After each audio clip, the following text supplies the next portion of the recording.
আমার বাসায় যেদিন মাছ বা মাংসের বাজার আনা হয় সেই দিনটা মাছ মাংসের বাজারগুলো গুছিয়ে দুপুরে রান্না করতে আমার অনেকটা দেরি হয়ে যায়। তার মধ্যে আজকে আপনাদের ভাইয়া তার পছন্দের কচু নিয়ে এসেছে।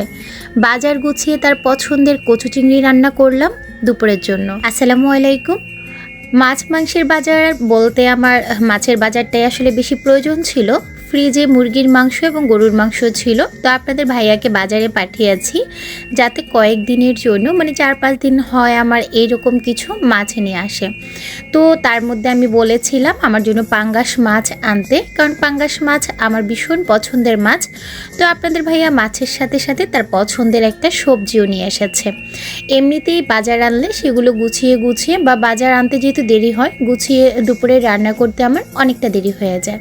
তার মধ্যে তো আজকে আবার তার পছন্দের সবজি এনেছে, যেটা কিনা খুবই ঝামেলাপূর্ণ এবং রান্না করতে অনেকটাই সময় নেবে। তো কি আর করবো, আমি বাজারগুলো বের করে নিয়েছি। এই তো এখানে একটা বড় পাঙ্গাস এনেছে আর একটা বড় রুই মাছ এনেছে। ভাগ্য ভালো যে মাছগুলো সে সবসময় বাজার থেকে কাটিয়ে আনে। তবে আমার ইচ্ছে ছিল পাঙ্গাস মাছটা যাতে আস্ত আনে, আমি নিজে হাতে কাটবো, কিন্তু এই যে আমার কষ্ট হবে ভেবে পাঙ্গাস মাছটাও কিন্তু কেটে এনেছে। তবে আমি বলে দিয়েছি পরের বার পাঙ্গাস মাছ আনলে সেটা যদি জ্যান্ত থাকে যেন আস্ত নিয়ে আসে, আমি কাটবো। আর এই তো এখানে কচু নিয়ে এসেছে। বেশ অনেক দিন থেকে আমার সাথে ঘ্যান ঘ্যান করছিল, তার নাকি ভীষণ কচু খেতে ইচ্ছে করছে, তাকে যেন আমি কচু চিংড়ি রান্না করে দিই। তো এই তো আজকে কচু চিংড়ির জন্য কচু নিয়ে এসেছে, সেই সাথে একদম কুচো চিংড়ি নিয়ে এসেছে। বলেন তো এই ঝামেলা এখন কে পোয়াবে? সবগুলো চিংড়ি মাছ এখন কাটা তো আর সম্ভব না, তাই আমি শুধু যেইটুকু রান্না করব সেইটুকুনি কেটে বাকিগুলো ধুয়ে ফ্রিজে রাখবো। আর এখানে কিছু আলু, পেঁয়াজ, ভীম সাবান আর হচ্ছে হুইল পাউডার প্রয়োজন ছিল, সুমায়া শ্যাম্পু লাগবে, সেগুলো নিয়ে এসেছে। এদিকে আমি চিন্তা করছি এই কাঠের টুকরোটা রেখে দিব, মানে কচুর এই কাঠের অংশটা রেখে দিব, আর এগুলোই আজকে দুপুরের জন্য রান্না করব। আর ওই অংশটুকু আমি কেটে গরম পানিতে একটু ভাপ দিয়ে ফ্রিজে রেখে দিব, পরবর্তীতে যে কোনো সময় বের করে হচ্ছে আমি ওইটা রান্না করে খেতে পারবো।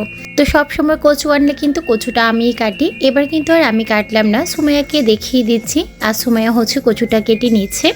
আর এইদিকে যে মাছগুলো এনেছিল সেগুলো হচ্ছে আমি ভালো করে ধুয়ে পানি ঝরিয়ে নিয়েছি। এই মাছগুলোকে আমি এখন ফ্রিজে রেখে দিব। আর আমি সবসময় মাছ কিন্তু ফলিতে করে না রেখে এয়ারটাইট বক্সে করে রাখি, এতে করে আমার কাছে মনে হয় মাছের স্বাদ এবং গ্রান দুইটাই কিন্তু সুন্দর থাকে। তো যাই হোক, আমি এখন মাছগুলোকে রেখে দেব। আর যে কুচো চিংড়িগুলো ছিল সেগুলোকেও ভাগ ভাগ করে ফ্রিজে রেখে দিয়েছি। আর যেইটুকু আমার রান্নার জন্য প্রয়োজন ছিল সেইটুকু আমি কেটে নিয়েছি। তো এই যে কচুগুলো কাটার পর খুব ভালো করে ধুয়ে সব কিছু একসাথে গুছিয়ে নিয়েছি। এখন রান্নাটা বসিয়ে দিব। কচুর ডগা এবং কাঠের অংশটাকে আলাদা করে কেটে নিয়েছি, সেই সাথে চিংড়ি মাছগুলো কেটে রেখেছি। আর হচ্ছে এখানে পেঁয়াজ কেটে রেখেছি। এখানে আমি কিছু মসুর ডাল ভালো করে ধুয়ে পানিতে আগে থেকে ভিজিয়ে রেখেছি। রান্নাটা বসাবো ঠিক এই মুহূর্তে কারেন্টটা চলে গেছে। কয়েকদিন থেকে কারেন্ট এত জ্বালাচ্ছে, যখনই দেখা যায় কোনো একটা রেসিপি শ্যুট করতে যাব বা আপনাদের সাথে শেয়ার করার জন্য ক্যামেরা অন করব, হুট করে কারেন্ট চলে যায়, তখন এত বেশি মেজাজ খারাপ হয় যে আর রান্নার ভিডিও ধরতে ইচ্ছেই করে না। যাই হোক, কোনো রকম ফোনের আলো দিয়ে আমি যতটুকু পারছি শেয়ার করছি। আমি এখানে একটা কড়াইয়ে পরিমাণ মতো তেল দিয়ে তার মধ্যে পেঁয়াজ কুচি দিয়েছি, অনেকটা পরিমাণে রসুন বাটা এবং আদা বাটা দিয়েছি, লবণ দিয়ে ভালো করে নাড়াচাড়া করে মশলাগুলো কষিয়ে নিয়েছি। এই পর্যায়ে হলুদ গুঁড়ো আর লাল মরিচের গুঁড়ো দিয়ে দিচ্ছি। মরিচের গুঁড়োটা একটু বেশি পরিমাণেই দিয়েছি। আর এখন দিয়ে দিয়েছি ধনিয়া জিরার গুঁড়ো। কচু রান্না করার সময় আমি একটা জিনিস সব সময় খেয়াল রাখি, যাতে আমার রসুনের পরিমাণটা অনেক বেশি পরিমাণে হয়, কারণ রসুন বেশি দিলে কচু কিন্তু খেতে আর গলা ধরে না। আর এই যে সাদা দিয়েছি সেটা হচ্ছে নারকেল বাটা দিয়েছি আমি প্রায় 4 থেকে 5 টেবিল চামচের মতো।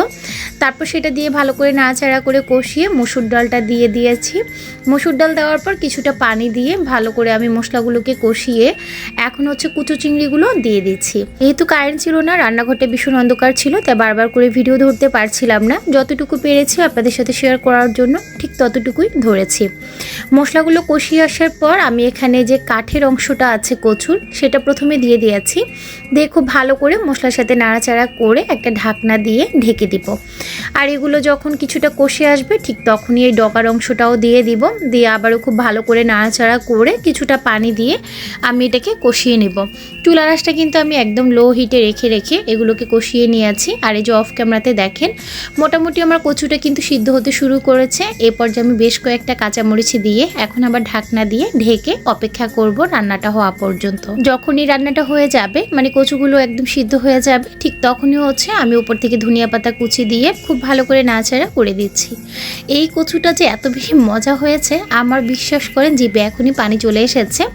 কচু চুলাটাকে আমি একদমই লো হিটে রেখে ঢাকনা দিয়ে দিয়েছি, আর এখানে অন্য চুলায় আমি ফোড়ন দিয়ে দিচ্ছি। একটু বেশি পরিমাণে পেঁয়াজের ফোড়ন দিয়ে দিব। আর এই যে ফোড়নটা রেডি হয়ে গেছে, চুলা রাসটা বন্ধ করে আমি এখন ফোড়নটা দিয়ে দিচ্ছি। এই কচুটার কালার যতটা না সুন্দর হয়েছে, খেতে কিন্তু তার থেকে 4 গুণ বেশি মজা হয়েছে। তো চিংড়িটা যে শুধু আমার পছন্দ এমন না, মানে বা আপনাদের ভাইয়ার পছন্দ এমন না, আমার কাছে মনে হয় যে এটা কম বেশি সবারই পছন্দ। আর এই তরকারিটা যখনই আমি রান্না করি, যত বড় পাতিলেই রান্না করব, আমার এটা আলহামদুলিল্লাহ শেষ হয়ে যায়। ভাতের থেকেও আমরা বেশি পরিমাণে এই তরকারিটা খেতে পছন্দ করি। আর এই তো রান্নার পরে কিন্তু সবাইকে দিই। মানে এখন আমার খালা শাশুড়ি থাকে আমাদের বিল্ডিংয়েরই দোতলায়, ওনার জন্য বাটি ভর্তি করে পাঠাবো, আমার পাশে ভাবিকে পাঠাবো, তারপর আমরা খাবো। আমার কাছে মনে হয় এটা সবাই একটু শখ করে খায়, কারণ এটা সবসময় রান্না করা হয় না, হয়তো কয়েক মাস পর এটা রান্না করা হয় বা মাসে শেষে একবার এটা রান্না করা হয়। যাই হোক, আপনাদের ভাইয়ার তো আবদার থাকে, তার ইচ্ছে থাকে যে সপ্তাহে অন্তত একদিন তাকে আমি এই কচু চিংড়ি করে দিই, কিন্তু এটা রান্না করতে খুবই ঝামেলা, আর খেতে কিন্তু তেমনি সুস্বাদু। যাই হোক, এই যে আমরা দুপুরে খাবারটা এখন শেষ করব। আলহামদুলিল্লাহ তৃপ্তি করে অনেক দিন পর আপনাদের ভাইয়া আর আমি এই কচু চিংড়ি দিয়ে ভাত খেয়েছি। আর এই যে দেখেন পাতিলের অবস্থা প্রায় শেষ। যাই হোক, আজকের মতো বিদায় নিচ্ছি, ভালো থাকবেন, আল্লাহ হাফেজ।